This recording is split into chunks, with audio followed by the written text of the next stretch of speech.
नमस्कार दोस्तों, एक बार फिर से आप सभी का स्वागत है आप तक इस YouTube चैनल पे। वीडियो को शुरुआत करने से पहले सबसे पहले मैं आपके सामने दो लाइनें बोलना चाहूंगा। किसी ने क्या खूब कहा है कि इस दुनिया में झूठ बोलने वालों की कमी नहीं है, कमी है तो सिर्फ सच बोलने वालों की है। कहते हैं इस दुनिया में लोग कि सच झुक सकता है, सच दब भी सकता है, सच घायल भी हो सकता है, लेकिन सच कभी हार नहीं सकता। और शायद इसी बात को साबित करने के लिए हमारे भारत के आदर्श वाक्य को जाना जाता है सत्यमेव जयते के नाम से, जिसे आप सत्यमेव जयते कहते हैं।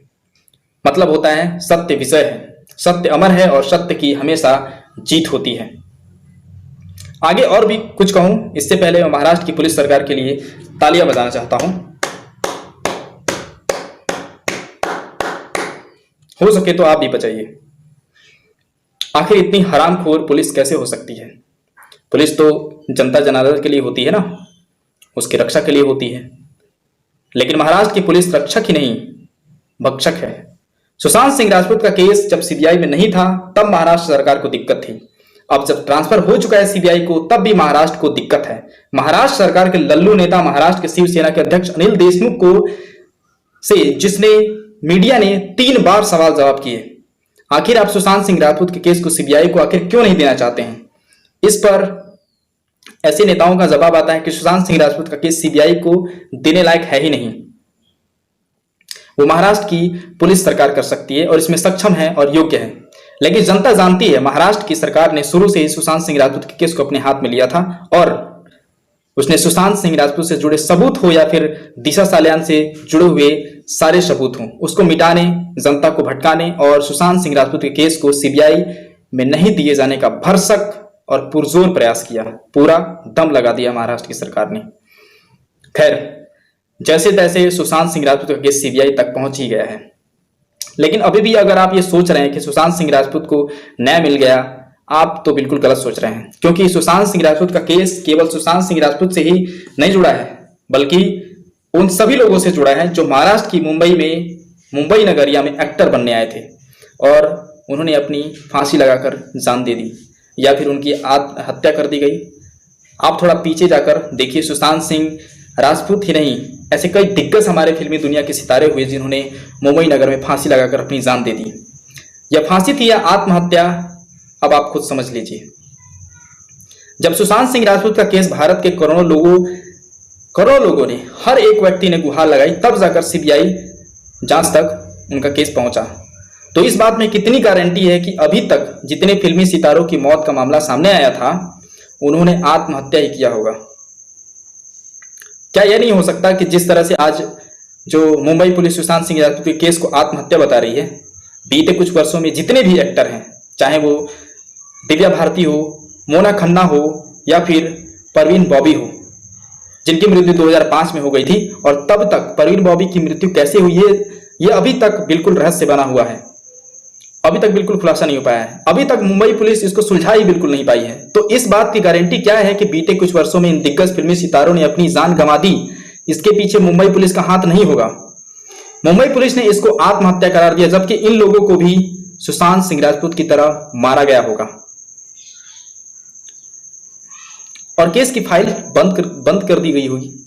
ऐसा सोचना बिल्कुल जायज है, आप भी ऐसा सोच सकते होंगे, क्योंकि जिस तरीके से महाराष्ट्र पुलिस ने सुशांत सिंह राजपूत केस से जुड़े सबूतों को छुपाया, जनता को गुमराह किया, और जिस तरीके से बिहार के आईपीएस तिवारी, आप जानते हैं आईपीएस तिवारी जो गए थे, क्वारंटाइन किया और पूछताछ पर रोक लगाई, यह साफ जाहिर करता है कि मुंबई पुलिस ने इस तरह की हत्याओं में अपना सबसे बड़ा हाथ परिवारवाद करने वाले लोगों के साथ बनाया होगा और साथ भी दिया होगा।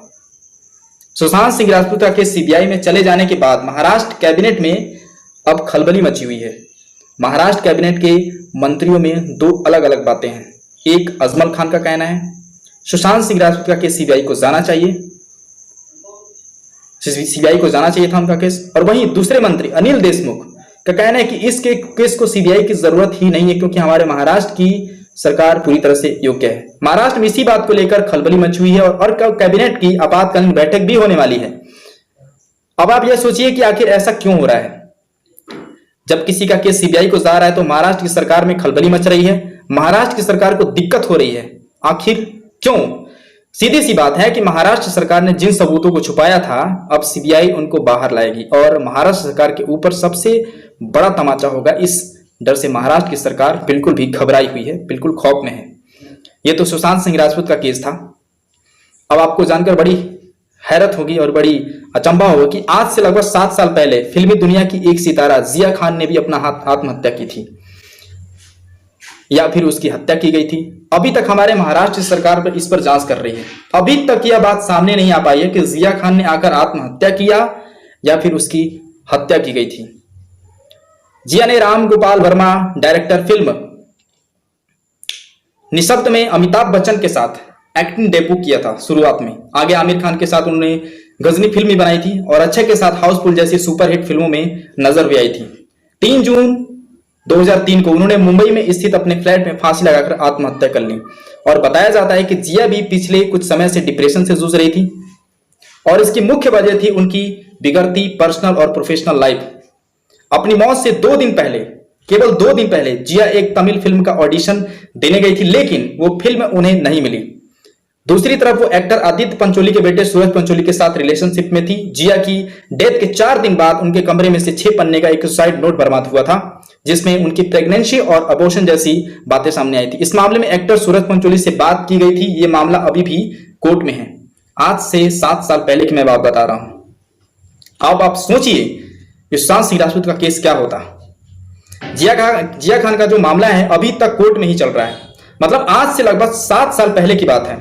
सुशांत सिंह राजपूत और इनका जो केस है ऐसे भी होने वाला था जैसे जिया खान का 7 साल होने वाला है। आपको याद होगा रिया चक्रवर्ती ने सुशांत सिंह राजपूत के एफआईआर को पटना से मुंबई ट्रांसफर करने की सुप्रीम कोर्ट में याचिका डाली थी। ठीक वही किस्सा जो जिया खान के साथ महाराष्ट्र की पुलिस ने दोहराया, वही हिस्सा सुशांत सिंह राजपूत के साथ भी होने वाला था।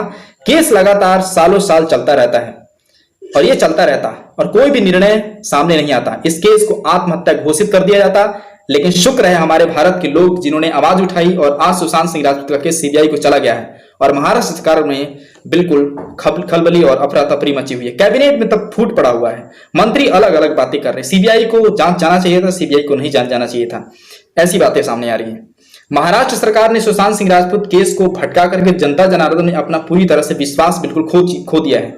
मुझे लगता है कि जिया खान के केस को भी सीबीआई को देना चाहिए था और इसकी मांग भी लोगों को उठानी चाहिए, क्योंकि आत्महत्या का मामला केवल सुशांत सिंह राजपूत से ही नहीं बल्कि उन लोगों से भी जुड़ा हुआ है जो अलग तबके से जाते हैं फिल्मी दुनिया में और अपना नाम कमाने के लिए इन परिवारवाद में की जाल में फंस जाते हैं और इस प्रकार के शिकार होते हैं। मुझे लगता है कि सीबीआई जांच जिया खान के आत्महत्या को भी लेकर करनी चाहिए, क्योंकि ये वही महाराष्ट्र की पुलिस सरकार है जहां अभी सुशांत सिंह राजपूत के केस को सीबीआई में नहीं जाने दे रही है। इस बात की गारंटी आप कितना देते हैं कि जिस प्रकार, इस बात की गारंटी में 100% श्योरिटी के साथ कहा जा सकता है कि जिस प्रकार सुशांत सिंह राजपूत के केस को दबाने की कोशिश की जा रही है, ठीक उसी तरह से जिया खान के केस को भी दबा दिया गया है। और आज से 2013 की मैं बात बता रहा हूं, अब से केस चल रहा है, लेकिन अभी तक 7 साल बीत जाने के बाद भी अभी तक कोई निर्णय नहीं आया है। यह है महाराष्ट्र सरकार के सबसे बड़े कुकर्मों का एक भाग।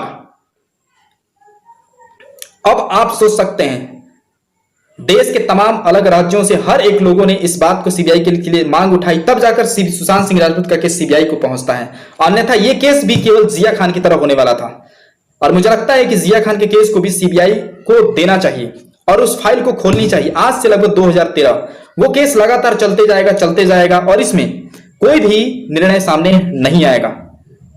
जिया खान के केस में भी नेपोटिज्म करने वाले लोग फंसने चाहिए। जो सुशांत सिंह राजपूत को जिन्होंने मारा है, ये वही लोग हैं जिन्हें जिया खान और जैसे तमाम लोग जो होंगे, परवीन बाबी, इस प्रकार के लोगों को इन्होंने मरने पे और मारने पे मजबूर कर दिया। मिलेंगे अगली बड़ी खबर में, तब तक के लिए जय हिंद, जय भारत। अपने विचार कमेंट बॉक्स में लिखना ना भूलें।